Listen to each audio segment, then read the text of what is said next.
I have for you today a particularly unremarkable vehicle. Unremarkable in appearance, unremarkable in handling, and, well, it's pretty comfortable to drive. But other than that, I'll say it again, it's unremarkable. This is not the best example in the world, although most of them are getting kind of shitty right now. This particular body shape was only built into the early 2000s. It was discontinued. It's completely discontinued now, all variants, because we don't have any local manufacturing anymore. So just a quick look at the interior of this car. I don't believe it was exported anywhere other than Australia, maybe South Africa for a short period of time and the UK, but I don't know if it was this variant at all. The interior is functional, and being an Australian car, it has phenomenal air conditioning.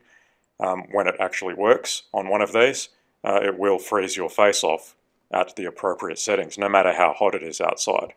And the cooling system is really designed for our absolutely ridiculous summers, so they have no issues whatsoever, if they're maintained properly, dealing with our extreme heat.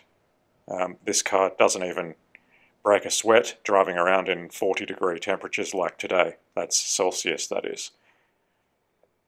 This one has about 179,000 kilometres on it. It hasn't been loved, it's been left outside its entire life. The paint is kind of shitty. One thing that is remarkable about these Australian-made cars is that they had an all-Australian-made inline-six engine. Right from the beginning of production and right till the end. It was made here in Australia. This last revision is a 24-valved dual cam inline-six. The original versions weren't overhead cam. They changed to overhead cam in the early 90s. Actually, no, late 80s in the 3-point-something litre EA Falcon. That was the first overhead cam version. Kind of a lemon in its day. Not many of them left. You'll notice this funny looking intake manifold. It actually has dual intake length runners. That was introduced in the early 90s. It increases low down torque.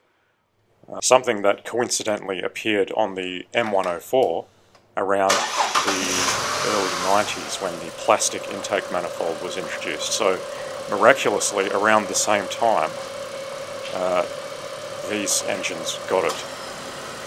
I think MB had it first, although I'm not 100% sure. In any case, it switches at a certain RPM. One intake length is better for low RPMs and another is for high. The engines are kind of quiet. Even when you give it stick, there's nothing remarkable about it. It is powerful enough for this Titanic-sized vehicle. It is the size of the Titanic, this particular wagon variant, and it handles like the Titanic as well.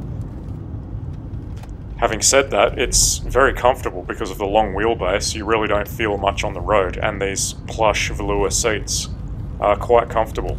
I don't really have anything to complain about when it comes to driving the vehicle, other than the atrocious handling around corners. But all in all, I could definitely get used to it. This isn't my car, I'm not buying it. I'm just fixing it for a friend.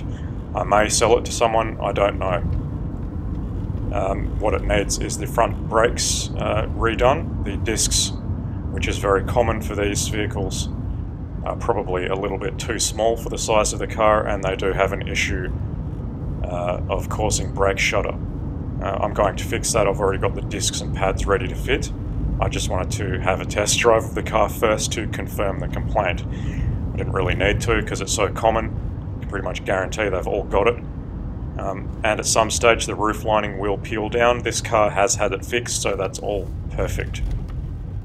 All in all, it's an acceptable car for A to B transport, but I wouldn't be expecting any kind of enthusiastic driving out of it because it's just going to cost you a lot of fuel, and that's about it.